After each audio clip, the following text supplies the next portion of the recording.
Looking back at yesterday, everything that occurred yesterday in your life has already surpassed, right? I'm no perfect guy.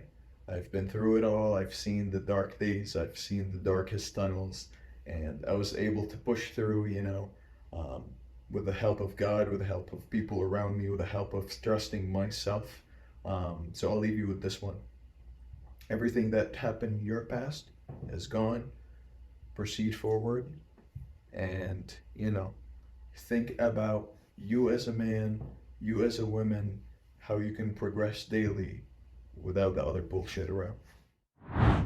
Hello, Assalamu alaikum to all the chai lovers and biscuit fans. I'm your host, Anzar Anwar, and welcome back to another Chai and Biscuit podcast. Today we're going to embark on a beautiful journey through a perspective of a person that I met a few years ago. His story inspired me and motivated me, so today I want to share that story with you. A kid who grew up on the vibrant streets of Syria, moved to America, became a fitness coach, inspired others through his life stories from going through one of the life's craziest challenge that he ever faced, overcame cancer, and today he inspires so many others, especially the people that are around him. My friend, Haz Alkhateeb. Wow. Thank you, brother. Well, first off, I need to say congrats to you on starting this new pod. I'm very excited for you, man. Thank you. It's definitely a pleasure, being in the top three. Thank you. Thank you. I First appreciate couple it. episodes, of course. But yeah, man. Thanks for having me. Thank you for being here. I appreciate course. it more than anything. You know, we've been talking about this. I think I mentioned this to you. Like 2 years ago? Yeah, or something. Yeah, we were somewhere, and then I mentioned this to you, and then you hyped me up. I remember that, and that's like that's one of the times I remember when I was like fully felt motivated by someone because you were so hyped. You were like, "I'll be the first person on your podcast. Just start it." Yeah. And so today we are here, and today I get to share a story that you told me, and I got motivated by it, and this was the outcome out of it. So I want you to tell me the same story today. Just start from the beginning, man. Start from the streets of Syria, and tell us where we are now and how you got here and what motivated you to be here today with me. Wow, I love it. I don't know where to start from, but since me being here, for over the past, 10, 11 years so far, growing up in Syria was definitely a big blessing in my life. And the reason why I say that, I don't take it for granted because over there, I grew up with, having ethics, having culture, having value, having a strong core family orientation. These things, at 2 years, 3 years old, having that, just provided by your family and having true mom and dad by your side, putting you through challenges at a young age, from different sports, from different, the best education out there, which really, increased that perseverance in me. So it's definitely good being the youngest as well, out of three. I was definitely the spoiled one. Yeah. Not anymore. Now I spoil them. I I try as much as possible. But growing up there, man, is great. Having so many different options of learning. What I mean by that is, having a strong household. It's very something important that nowadays we don't see, unfortunately. What I mean by that is, sticking tight to your family, being there for your family. I always grew up every Friday. My dad is the oldest and out of all his, brothers, so they always host it at my house. Nice. So the gatherings are constant every week.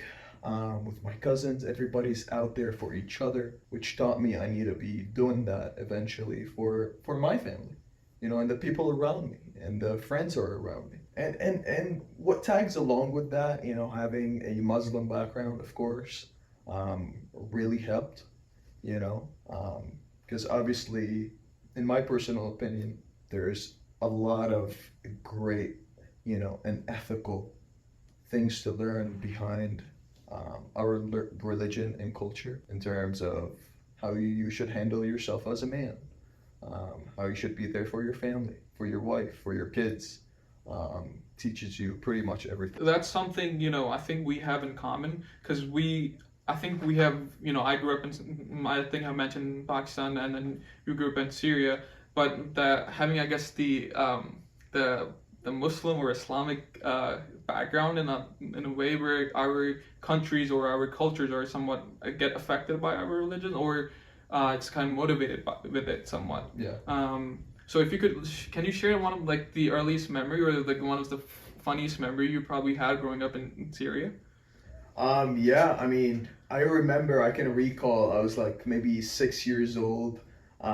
It was, I believe that day, I had graduation from like the basketball team or something like that. We were celebrating a win. As I mentioned before, growing up, being involved in a lot of different sports. I remember that specific event. They were doing a parade, right, in the middle of the court. So after we finished our game, they put all the students and they put all the players on the side, right? And I was doing that, in the summertime. And the parade, started going. And they started dropping balloons. They started doing, the whole 9 yards, pretty much. And I ran through that parade, right? And here goes my brother rushing in the middle of the show, picking my arm up and taking me, It's great memories, especially with my siblings, because we had that really tight connection.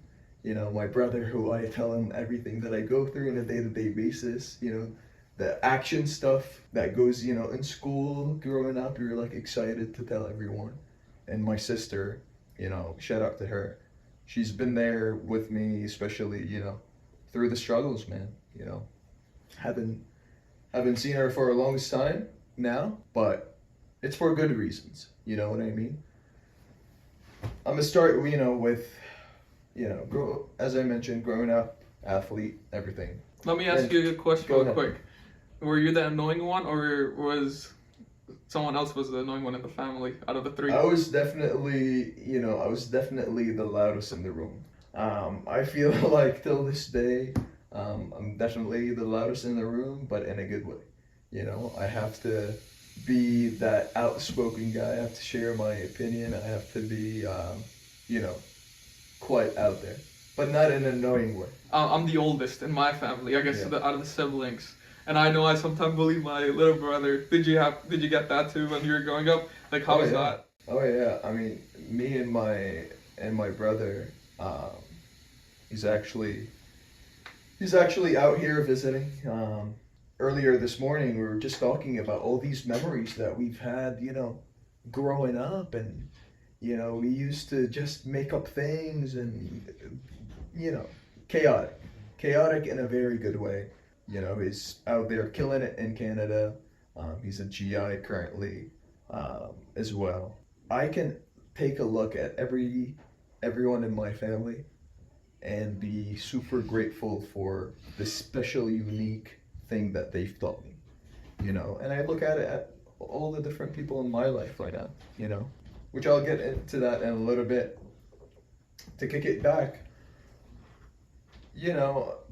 and right around middle school, I was 12 years old or so, always involved in swimming, always involved in so many different types of sports growing up. What was your favorite out of all?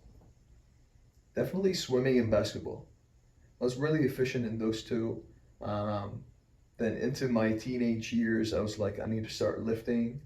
I started getting into the habit of, doing pull-ups. I remember my dad, on my 11th birthday, he set up like a pull-up bar at the house. He got me some pair of dumbbells to get me, he's like, all right, let's get you started. You've been wanting this for a long time. So he helped me, definitely supported me throughout the journey of fitness in general. One day I was just like pretty much doing pull-ups at the house. I can recall both my brother and my sister were studying that day, and the whole house was quiet, and I'm there, just doing basic pull-ups after school, after my homework.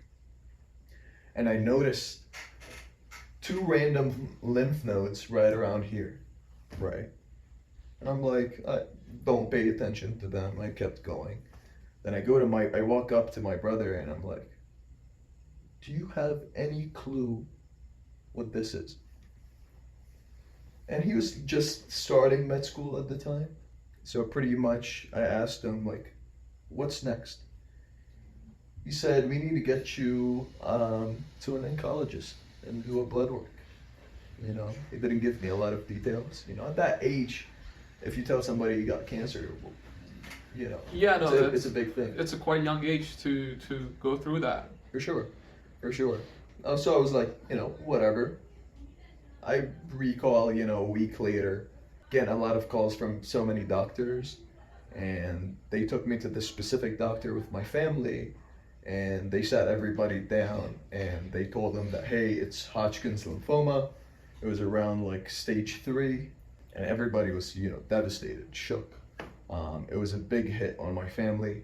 It was a big hit on my parents. Can't even imagine it. Yeah. But here goes the doctor sitting me down, telling me the news, and I'm like, he's telling me, all right, we have to start doing this. At first, we're gonna do like a small procedure, a biopsy, and we're gonna take a little bit of medicine. I'm like, okay, let's get it started, I guess, you know. So I had that mentality, you know, early on, of no matter what it is, no matter what the struggle is, you know, just ride with it.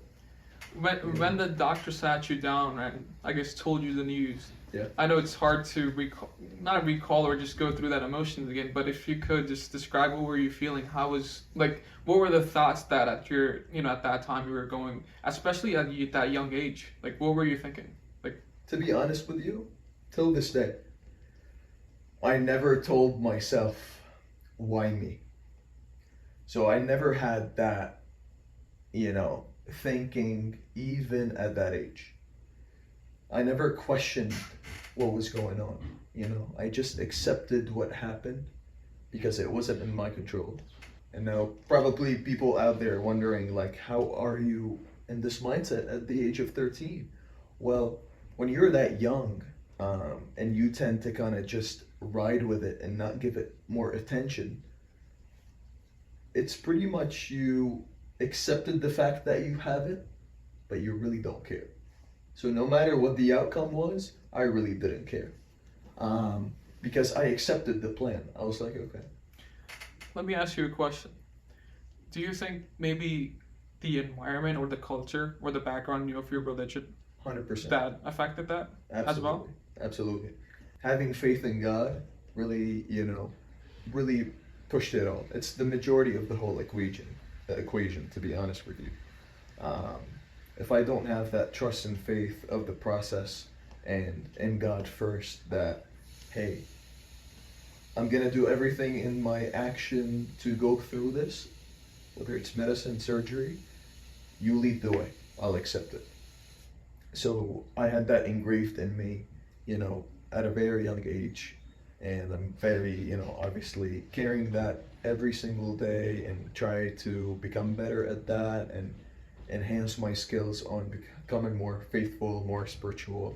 And I think those are very mandatory in someone's life, to have the ability to believe, you know, to have the ability to trust in something. You know, I'm thankful that I'm in a position that I have a lot of people around me and great support, but never dwelled it on myself why this is happening to me, you know?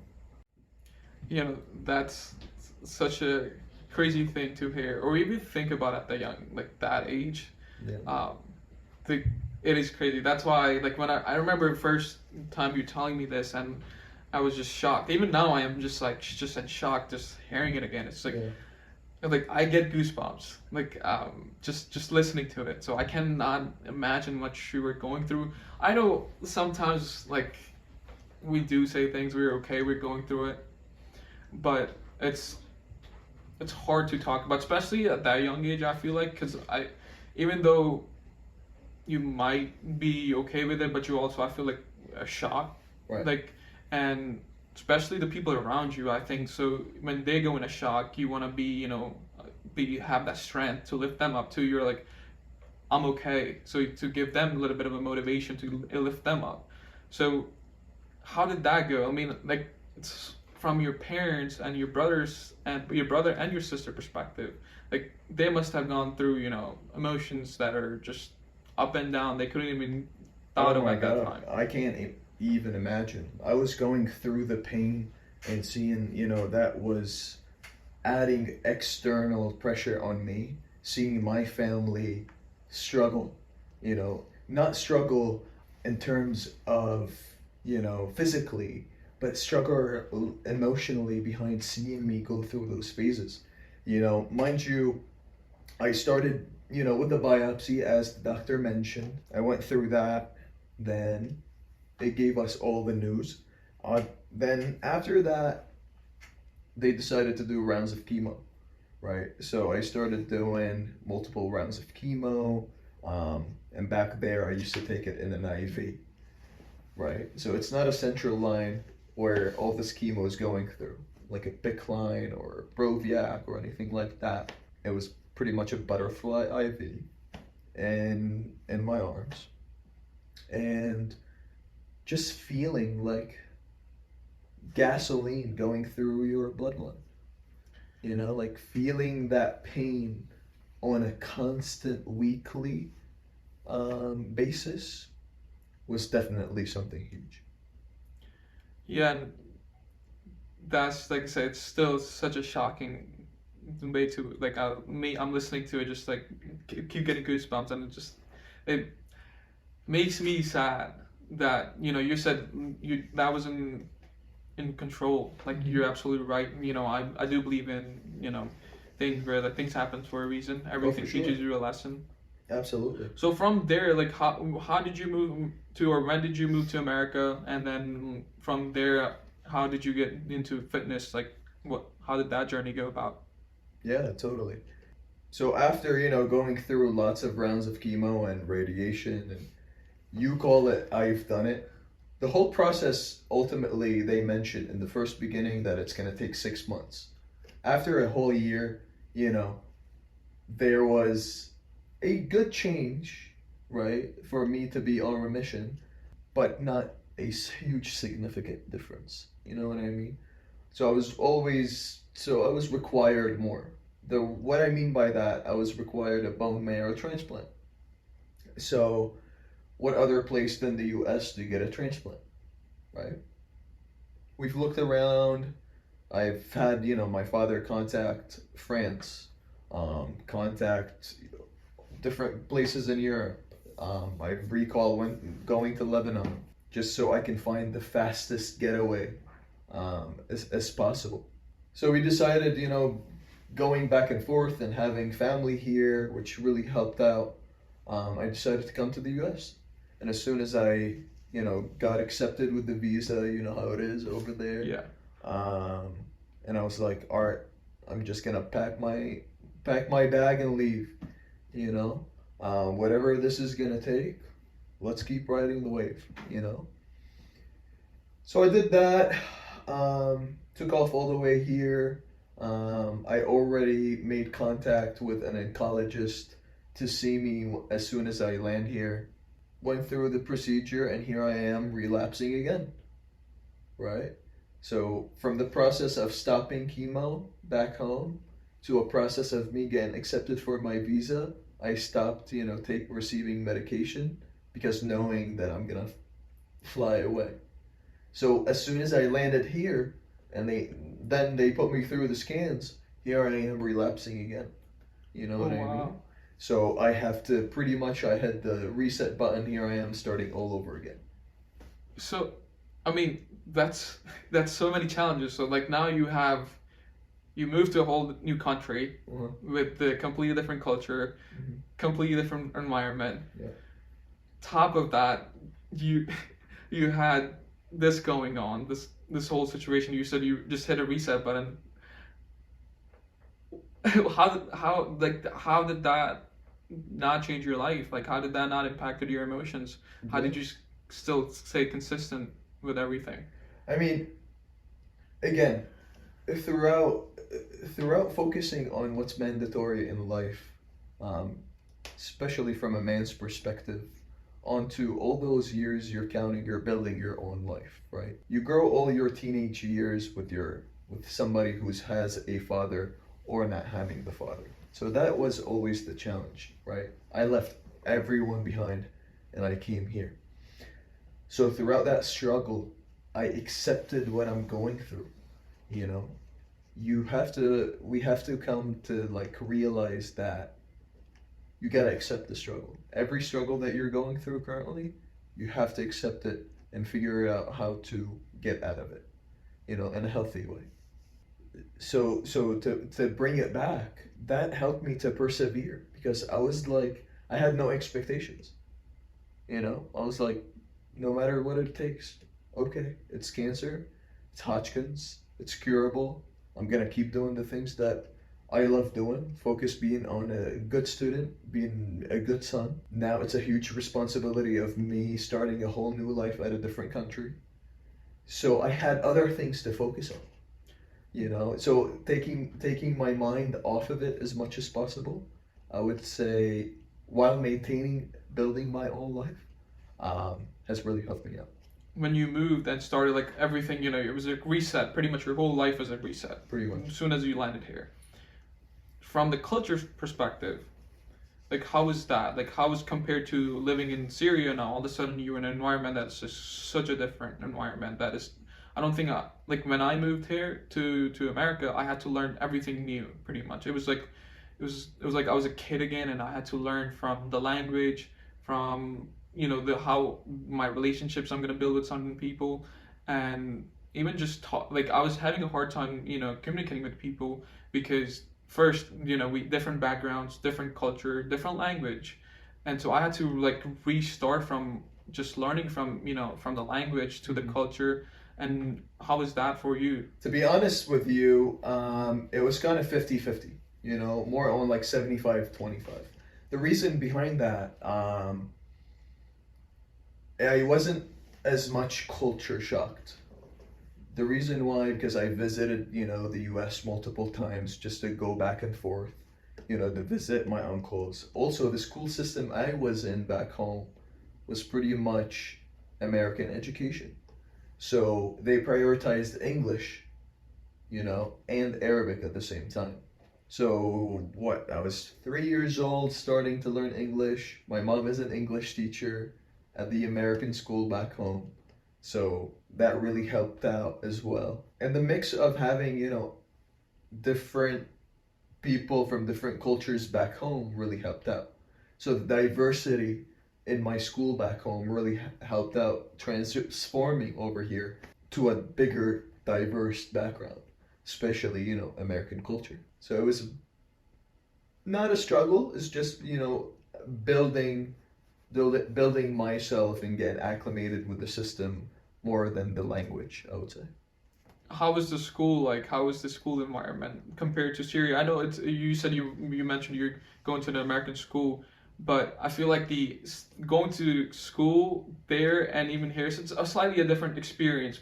Yeah, just because sure. of your friends, they live in Syria too. They have the same, I guess, perspective as you. Yeah. Compared to people like when I moved here, people didn't. I would say like translate everything for them, or sometimes I would do certain things which won't make sense. And then I'm like, oh, you know, I used to do these things. And then they were like, what are you talking about? Yeah. So I also went to an only boys school as well. So we have those we have those big back home where they separate, you know, girls and they separate boys. I'm pretty sure you guys have the same. Yeah, we do. But I went to a British academy. Yeah. So when I say I had to kind of relearn the language, it was more so like I used to actually have like a British accent when I was a kid, and then I moved here and I was learning everything all over again as an sort of called American English. Mm-hmm. That was the term that I was always told at a certain point, like in 5th grade to 6th grade. Everyone was like, you have to speak American English, can't speak British English. Yeah. So yeah, I mean, I actually got to go to, you know, co-ed schools, But I never experienced all boys. But I know someone who has gone through it back home, but never had. It's pretty much like going. The easiest way to explain it, it's pretty much going to a boot camp every day throughout your school year. It's pretty much a boot camp. They discipline you, they scream at you, but not in a in a very crazy way. It's pretty much to keep the boys in check, if that makes sense. Yeah, I mean, and especially being I guess a Muslim country, or that does affect it, just because that's how our culture. Like I said, like that's a culture difference we have between America. Right. But how from there, from I guess from high school to after that, like where did you get into? I guess your further education, and how did you go about into fitness industry? Like how did that come about? Yeah, so throughout going through chemo again, going multiple surgeries while I'm here, throughout my school years, I had to go through my transplant. And it was pretty much an 80-day process where you're isolated in a bubble. I couldn't see anybody. I used to see my mom, through a glass door, speaking with her over the phone, because I'm very immune compromised. And when you're throughout the process of doing a transplant, you're depleted, So anybody who walks in pretty much might carry something. They full-blown hazmat, suits walking into me every single night. It was pretty much a struggle, but a good struggle. And after I came out of that, I've seen what goes behind the medical system. I've seen so many hospitals. I've been poked so many times. I've seen so many different clinics and providers on my personal, level. So I've experienced the bad and the good. To a point, it opened up my perspective that what can I do now differently? Since, okay, transplant and that's it. Now expected to be on remission. What's my job now? Cancer is gone. What's the objective now? What's the next focus? I fell in love with, the human body, how it moves, how it reacts, how it, you can put it through anything and it will adapt through it, right? So here I am talking to my doctor one time, and I'm like, I have made a decision to go back to the gym and start wrestling back again.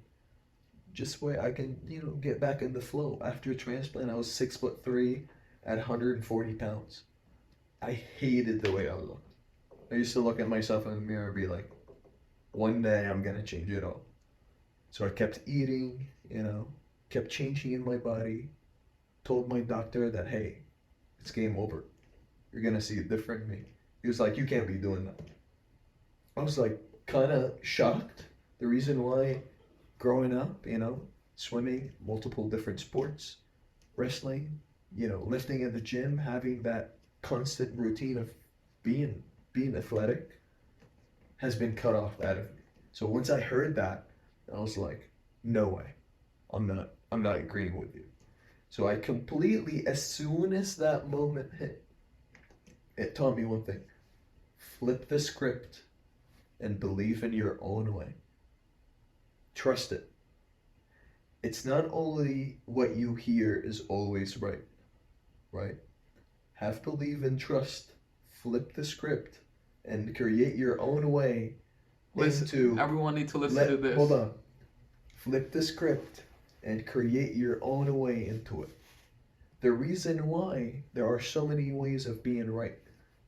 Don't hear the majority. Create your own way and perfect it. So I started, the next day, gym membership.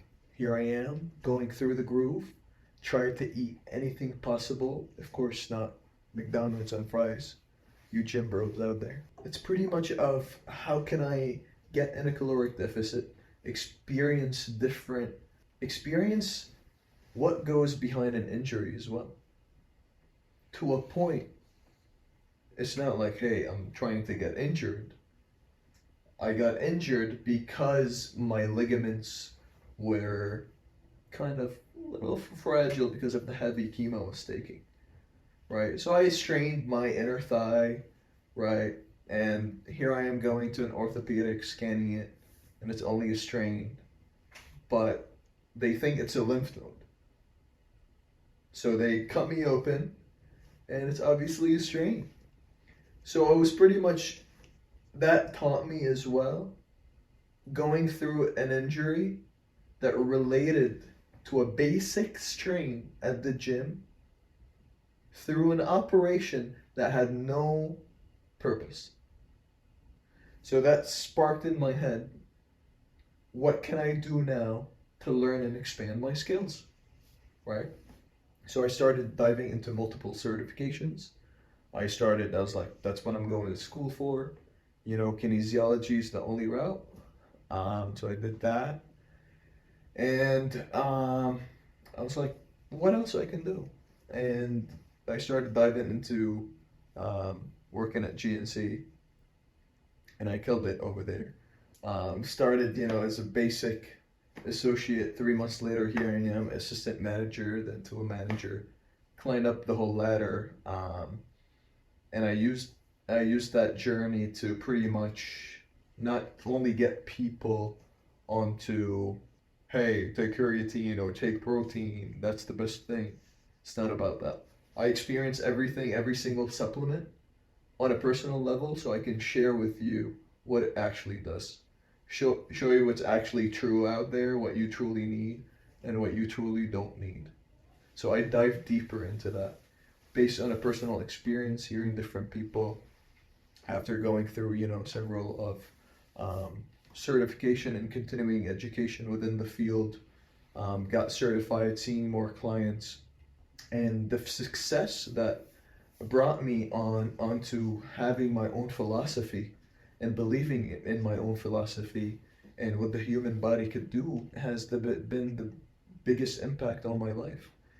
Seeing people adapt and go through different phases and struggles, and being there by them. I can definitely recall names, by names, of people who've, seen that drastic change. Let me ask you this, through like this, from moving, through this whole experience up to now, like I'm pretty sure there are people in your life that might have motivated you to become who you are now as a person. And even from a young age to now, there are certain people that might have, your family, what kind of relationship you have built through with them over time. Like you say, you tell your brother everything. Mm-hmm. Do you think through those experiences and through moving away from them, I guess at one point, that actually brought you to more closer than ever before?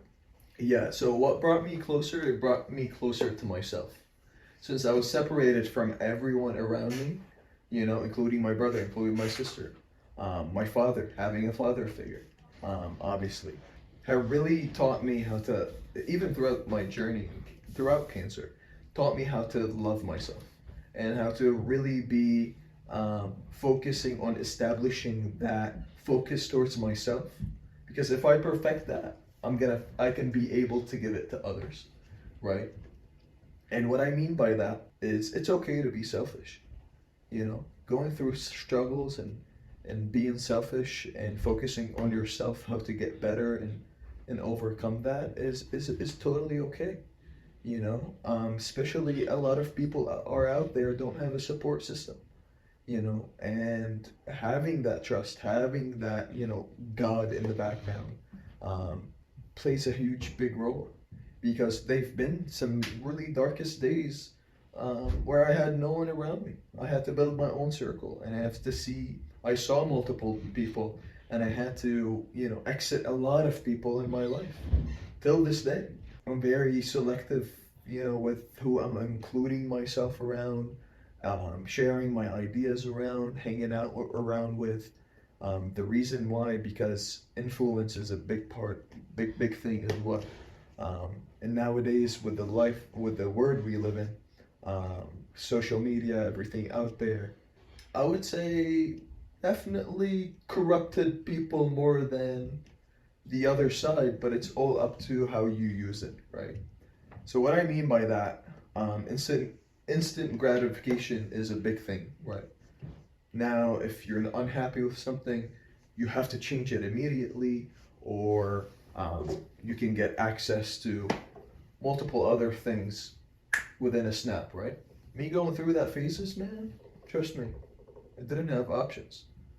My only option was keep proceeding. Kept losing friends, kept adding friends, learning the hard way.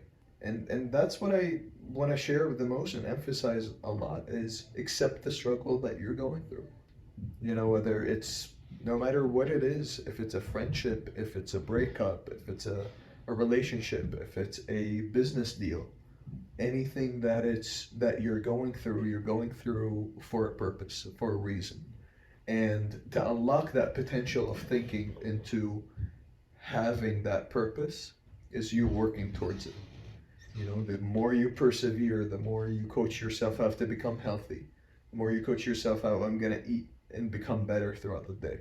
How can I become good with God? The 4 F's, right? Family, faith, finances, and family. Those are the 4. What are they? Family, faith, finances, and friends.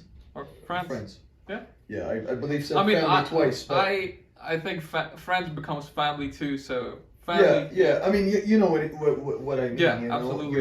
You're obviously your tight family, your number one family. Yeah. God, having the relationship with God. Everyone who's surrounding your circle and influencing you to become better every day, and they're your day ones who've been there since since day one for you. You know who I'm talking about. Yeah, absolutely. Right? No, we all have this. We can the recall, boys. Absolutely. You know, we can recall those. You know, on my finger, and you know, having your finances in check and focusing on how you want to build your life, how you want to create a family, how you're gonna teach your kids the code of ethics, how you're going to teach your kids the standards. I would say, you know, don't dwell the journey that you're going through. Everyone's journey is different, and it's shaped up in a way specifically for your life, you know, but it's all up to you whether you want to accept through the struggle and flip the script and make it something good, or you want to sit down and make it a whole big deal and let time, you know, snowball on top of your head. That's a incredible advice to, I think, me and everyone who's listening. Throughout the whole experience that you have gone through, I salute you first of all. Like to have that mentality at such a young age, and you know, and go through it at one point by yourself, which is just incredible. Like I'm lost the words to start with. Out of the whole experience, if someone who's like maybe a 13-year-old, someone like me who's watching or listening, what are some of the advice you could give them or the struggles they're going through? Like how are, like you had a mentality, but like if you were to, like, I guess, tell a person, like, have that mentality, how would you proceed that? Like, how would you tell a person to have that kind of mentality? For sure. So it's definitely, it's hard for some people, but at the same time, it's never hard to do a new thing, right? Number one, you have to trust the process that you're going through. You have to accept the process that you're going through. Okay, this is a struggle. If you're a man and you have a family and there are 10 things to stress about, how are you going to handle all that? Especially at a young age, implementing that at even 13, 10 years old, 11 years old, coaching the self to be accountable more, right? Because once you hold yourself accountable, and let's say you don't meet the standards that you held for yourself, you will put yourself down. But if you hold yourself accountable, number one. Number two, you have to accept the struggle. And number three, you have to pretty much allow yourself to discover your purpose. The more that you discover your purpose and the drive towards it, whether it's getting in better health, better shape, better routine, getting the certain position that you're looking for, proceeding the certain education that you're looking for, the purpose in life, the ultimatum of life, you have to unlock that, knowing what it is, right? And always use the struggles and, you know, the stories and everything that you're going through as a backbone. You know, you gotta flip the script again, learn, accept the fact that you're going through it, and just be thankful to have that. Because if it's handed to you the easy way, there's no struggle in that. And you're gonna take advantage of it, or sometimes it's gonna be corrupting. But believing that and trusting that is huge. No, absolutely. Like I said, I believe everything happens for a reason, and you know the big guy knows it best. Yeah. So no, thank you again for sharing that incredible story. And after listening to all that, I think you should start a podcast. To be honest with you, or even start something, man. I think. I mean, I'm definitely, you know, you saw how excited for me to be here, right? And this is not the end, but. No, I think you know, people need to listen to you more. That's what I feel like. I think, you know, people look for other people that have somewhat gone through the same struggles or the same experiences to connect, to understand. I think that's the whole point of, you know, behind this whole thing, or having this beautiful conversation, is to connect on certain things and, you know, understand one another. That, you know, we come from different backgrounds sometimes, but the struggles and the experiences that we go through in life, those are quite similar. That, you know, we go through certain things in life, and especially you have gone through one of the hardest things or one could experience in life. So you know, just the whole thing, I think people could relate and to a lot of struggles. At the same time, like I said, you know, you are inspiring through your stories. So if, you know, people want to listen to you more, I think that should be an option. You should absolutely think about it. I'm definitely going to put it in my 2024 notes. Yeah, no, absolutely put that on your bucket list. But if you want to hear more from Haz, and if you want to understand his story, if you have more questions, and if you want to have him as your friend, as someone who can motivate you, or your hype man, you can find him at... What was your? Give me your answer. I think it's like life adaptation is one of your. Like my fitness page would be life adaptations, and my personal would be Haz __ ALKH. No, I'll put that in our description so people can follow it. If anybody needs to, please go follow him, support him. I think he's an incredible person. But on that note, I want to say again, thank you again for sharing that incredible story to all the Chai lovers and biscuit fans out there. I think you should absolutely listen to what he has said. I think that is something you know, it's hard to talk about, and the way you made it just sound, it's the whole story, the whole timeline. I was just so focused and shocked at so many moments. I think, you know, I will take a lot for myself out of that whole story. I think listening to it again, it helped me motivate so much. So thank you again. I just want to say thank you to all the Chai lovers and biscuit fans. Cheers. See you all next time.